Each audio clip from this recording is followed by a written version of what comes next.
we kind of, I suppose we try to lead on this in the field very much, is we have silent sessions, whereas the client doesn't actually have to answer.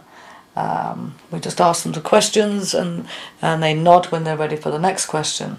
That's very effective with people who are just hostile to the whole idea of talking about their difficulties. And I think it's also important that we do say, for instance, to a client who's perhaps gone through extreme trauma, we might say to them, tell us how much you think we need to know in order to be able to help you move forward. So we don't then inadvertently stress how important the past is, because if we start asking about the past, then we inadvertently are saying that it's very important. So we always give clients the opportunity to tell us how much they need to know, we need to know about the past. And one other thing that I heard once a couple of years ago, and I thought was very powerful, this woman said, there's nothing wrong with looking at the past, but I just must learn not to stare. And I thought that's very profound, and I think and so I say that all the time now. I think that's very profound, a very important thing.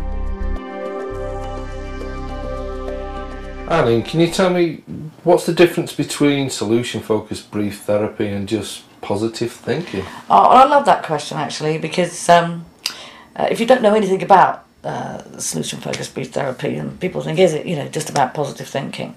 It isn't at all. It's a creative language and just a creative way of working that gets people to think differently.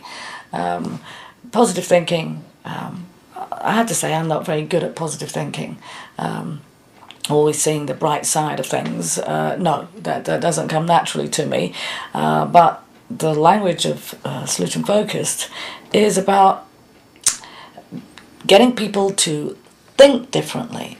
And because somebody has to focus on an exception, because the client never will. Somebody has to be curious about their strengths and their coping strategies, because the client never will be. And somebody has got to be curious about preferred futures, because the client never will be, because they're stuck in the problem. So it really isn't about positive thinking. I won't even say it's much more than that, because it's not even aligned to that. It's much more powerful than just thinking positively, because that doesn't you can't sustain that, and you'd have no friends anyway.